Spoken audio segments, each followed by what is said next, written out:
Everybody knows that piece.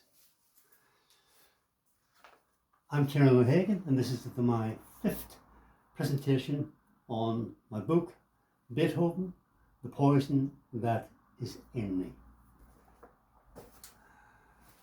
Beethoven often boasted about his triumph in being awarded the guardianship of his nephew, Karl. He had no idea of the emotional and psychological abuse he was inflicting on Karl by removing him from his mother and doing everything in his power thereafter to prevent them seeing each other. He didn't succeed because the bond between Karl and his mother was so strong that both of them resorted to deception and intrigues to ensure that they did see each other. This drove Beethoven mad. His remedy? More severe punishments and restrictions on Karl. For example, when his mother sent him a book as a present,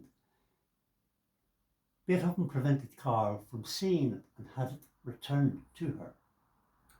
It seemed that he wanted to sever the connection completely between mother and son, for Karl to have no material reminders of his mother anywhere around him.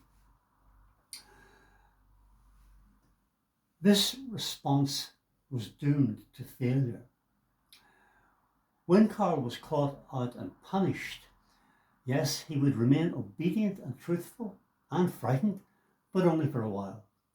The lures of his mother and his own intense yearning to see her ensured that he would once again risk the wrath of his uncle by agreeing to whatever strategy his mother had devised.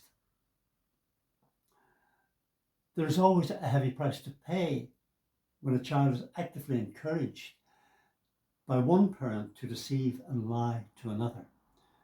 That is one form of what we call psychological abuse, the moral corruption of the child, which will have major consequences for their adult life and relationships. Beethoven's friends sympathized with his view that Karl was becoming more and more difficult, but most of them knew that it was Beethoven's oppressive, suffocating control that caused it. They dared not tell him. In June 1816, about 4 months after Beethoven had removed Karl from his mother, Karl woke up one night screaming in agony. He had an inguinal hernia and needed surgery. He begged Beethoven to allow his mother to see him.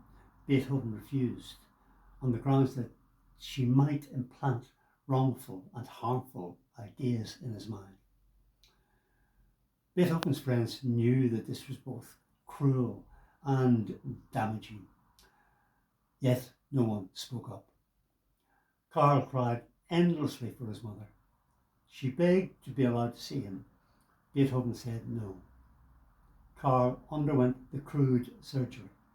Afterwards, he was more determined than ever to see his mother.